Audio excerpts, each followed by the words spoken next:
my story's been a long one. I didn't start out in the movement body world at all. I came from a corporate background, and I moved into movement because I had so many body issues.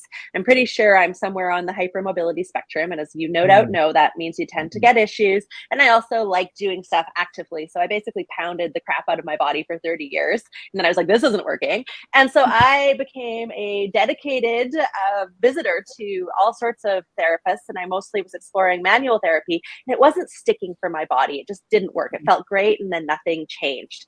So I ended up in the world of, I guess, corrective movement, which, as you probably also know, has been growing rapidly over the last few years. So I started with rehab Pilates, but moved into a bigger picture take on what movement means in our lives following the work of Katie Bowman, who's saying that what our bodies need is not so much sedentary time plus exercise, but we need to think about all day, everyday movement. And we need to think about how we move, not so much big picture, but also small picture. How do we get into all of our little pieces?